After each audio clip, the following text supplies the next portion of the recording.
அன்பு சொந்தங்கள் அனைவருக்கும் வணக்கம். இன்றைக்கி நாம் பார்க்க போகிற பதிவு பாக்குத்தட்டம் எப்படி தயாரிக்கிறாங்க அப்படிங்கிறது. இன்றைக்கி நம்ம வெளியூர் பயணம் போகும்போது சாப்பாடு எடுத்துகிட்டு போவோம். அங்கே போய் அந்த சாப்பாட்டை பாக்குத்தட்டத்தில் போட்டு சாப்பிட்டுட்டு அந்த பாக்குத்தட்டத்தை தூக்கி எஞ்சிட்டு போயிடுவோம். ஆனால் அந்த பாக்குத்தட்டம் தயாரிக்க எவ்வளவு கஷ்டப்படுறாங்க அப்படிங்கிறத இந்த பதிவில் பார்க்கலாம். பொதுவாக நம்ம காரில் போயிருப்போம், பஸ்ஸில் போயிருப்போம், ஏன் நிறைய பேர் ஃப்ளைட்டில் கூட போயிருப்பாங்க. ஸோ ஆனால் அந்த கார் எப்படி உருவாக்கியிருப்பாங்க, அந்த பஸ்ஸை எப்படி உருவாக்கியிருப்பாங்க, அந்த ஃப்ளைட் எப்படி உருவாக்கியிருப்பாங்க அப்படின்னு யாருமே சிந்தனை பண்ணி பார்த்துருக்க மாட்டாங்க. அதே மாதிரி தான் இந்த பாக்குத்தட்டத்தில் நாம் சாப்பிட்டு அந்த பாக்குத்தட்டத்தை தூக்கி எஞ்சிட்டு போயிடுவோம். அந்த பாக்குத்தட்டம் உருவாக எவ்வளோ வேலைப்பாடுகள் இருக்குது அப்படிங்கிறத யாருமே நினச்சி பார்த்துருக்க மாட்டோம். அந்த சிறப்பான பதிவை இந்த பதிவில் நாம் பார்க்கலாம்.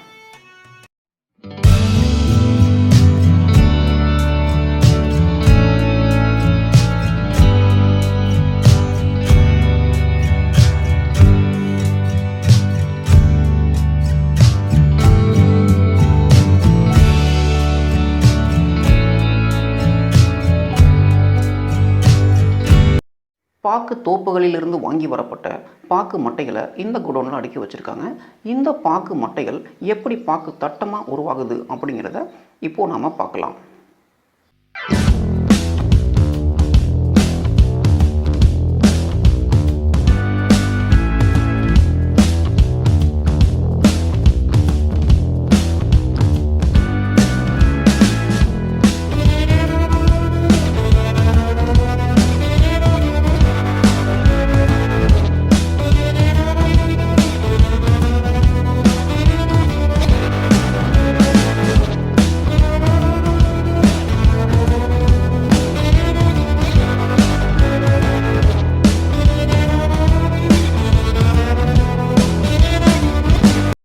இப்போது நாம் பார்த்துட்டு இருக்கிற இந்த இயந்திரம் பாக்குத்தட்டம் தயாரிக்கக்கூடிய இயந்திரம். அந்த மிஷினில் இந்த அம்மா இப்போ அந்த பாக்கு மட்டையை செலுத்துகிறாங்க. அந்த செலுத்துனதுக்கு பிறகு அந்த ஹைட்ராலிக் இயந்திரம் அடியிலிருந்து பார்த்தீங்கன்னா அடியிலிருந்து அப்படியே மேல் நோக்கி அதை ப்ரெஸ் பண்ணி அழுத்தி பிடிச்சிக்குது. அதன் பிறகு அடுத்த மிஷினுக்கு பாக்கு மட்டையை வைக்கிறாங்க. இப்படியே இருக்கக்கூடிய ஒவ்வொரு மிஷினை வச்சுக்கிட்டே போகிறாங்க. இது எப்போ பாக்குத்தட்டமாக ரிலீஸ் ஆகும் அப்படின்னு பார்த்தீங்கன்னா மேலே 70 செகண்ட் செட் பண்ணியிருக்காங்க. அந்த 70 செகண்டும் கவுண்ட் டவுன் ஆகிட்டே வந்துட்டுருக்குது. 0% வரும்போது ஆட்டோமேட்டிக்காக அந்த மிஷின் ரிலீஸ் ஆகிடுது, பாக்குத்தட்டம் வெளியே வந்துடுது. அந்த காட்சியை இப்போ நம்ம பார்க்கலாம். இன்றைக்கி நாம் பார்க்கக்கூடிய ஸ்ரீ கரிச்சிக்குமார் பிளேட்ஸ் தயாரிக்கும் நிறுவனம் எங்கே இருக்குது அப்படின்னு பார்த்தீங்கன்னா ஈரோடு மாவட்டம் அத்தானிக்கு பக்கத்தில் கரட்டூர் கிராமம் அப்படிங்கிற இடத்துல இந்த நிறுவனம் இயங்கிட்டு வருது. அங்கே எப்படி பாக்குத்தட்டம் தயாரிக்கிறாங்க அப்படிங்கிறத இந்த பதிவில் நாம் பார்க்கலாம்.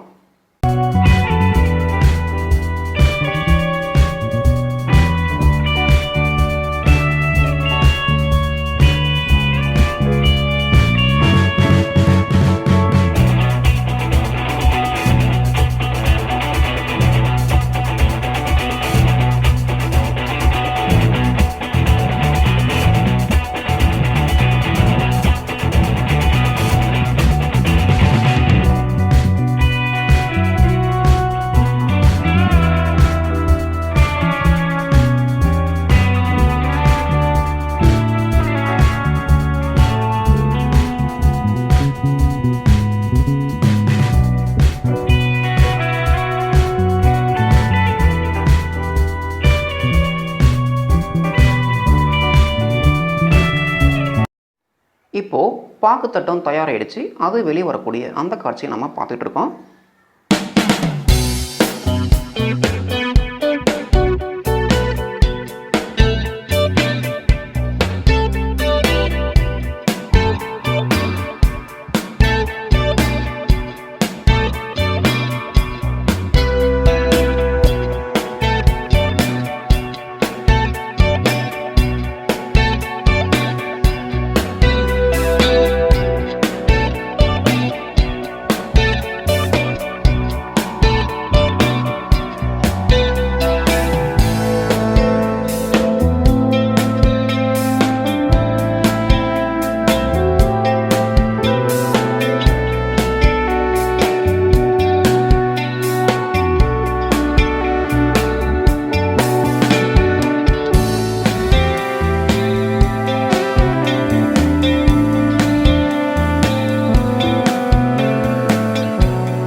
தயாரிக்கப்பட்ட பாக்குத்தட்டுகள் 50 அல்லது 100 தட்டுகளாக அடுக்கி வைக்கப்பட்டு டொயின் மூலம் கட்டப்பட்டு பார்சல் செய்யப்படுது.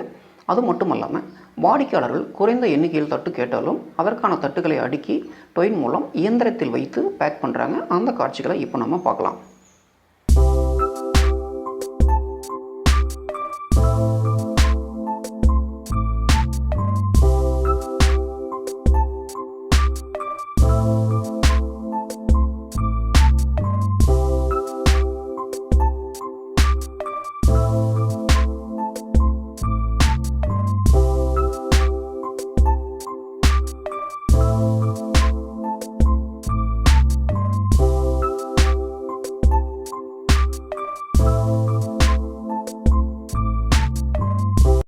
பாக்கு தட்டங்கள் வாடிக்கையாளர்களுக்கு அனுப்பி வைக்கப்படுவதற்காக கட்டி அடுக்கி வைக்கப்பட்ட காட்சி தான் இப்போ நம்ம பார்த்துட்டு இருக்கோம்.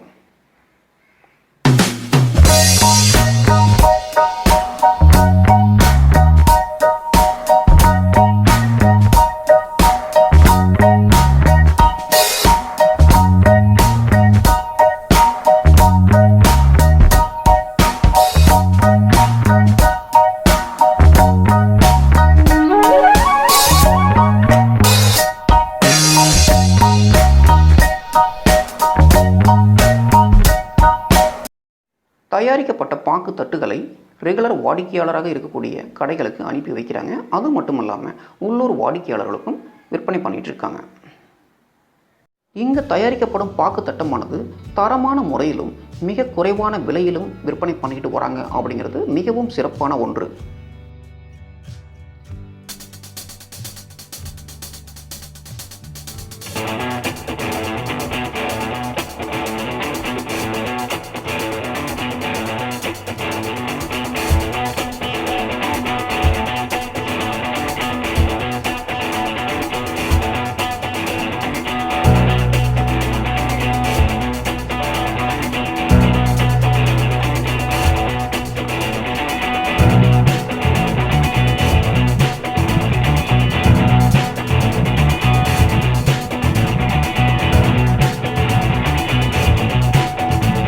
பாக்குத்தட்டம் தயாரிக்கப்பட்டது போக மீதி இருக்கக்கூடிய, அதாவது அந்த பிசிறாக இருக்கக்கூடிய அந்த பாக்கு மட்டைகளை குவித்து வச்சுருக்காங்க. அதை என்ன பண்ணுறாங்க அப்படின்னு பார்த்தீங்கன்னா, அதை இன்னொரு அரைவை இயந்திரத்துக்கு மாற்றுறாங்க. அரைவை இயந்திரத்தில் மாற்றி அதை தூள் தூளாக மாற்றுறாங்க. தூள் தூளாக அரைச்சி அது வெளியில் தள்ளுது. அந்த உதிரியை இயற்கை உரமாகவும் பயன்படுத்துகிறாங்க. விவசாயிகள் கேட்கும்போது அவங்களுக்கு இதை சப்ளை பண்ணிகிட்ருக்காங்க. அந்த காட்சிகளையும் இப்போ நாமே பார்க்கலாம்.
பதிவுகளை பார்த்துருப்பீங்க. இந்த பதிவு உங்களுக்கு பிடிச்சிருந்தா லைக் பண்ணுங்கள், ரொம்ப பிடிச்சிருந்தா ஷேர் பண்ணுங்கள், கருத்துக்கள் எதுவாக இருந்தாலும் கமெண்ட் பண்ணுங்கள். இது வரைக்கும் நம்ம சேனலை சப்ஸ்கிரைப் பண்ணாமல் இருந்து பதிவுகள் பிடிச்சிருந்தா சப்ஸ்கிரைப் பண்ணிக்கோங்க. பதிவுகள் உடனுக்குடனே கிடைக்கணும் அப்படின்னு நினச்சிங்கன்னா கூட இருக்கிற பெல் ஐக்கனை கிளிக் பண்ணி அதில் வரக்கூடிய ஆல் மோட செலக்ட் பண்ணிக்கோங்க. அப்போ தான் நம்ம சேனலில் போடுற ஒவ்வொரு பதிவுகளும் உடனுக்குடன் உங்களே வந்து சேரும். மீண்டும் அடுத்த வீடியோ பதிவில் மற்றும் ஒரு சிறப்பான சுவாரஸ்யமான தகவலுடன் உங்கள் அனைவரையும் சந்திக்கும் வரை உங்களிடமிருந்து விடைபெறுவது உங்கள் சகோதரன் ஜெகதீஸ்வரன். வாழ்க வளர்க தமிழ்.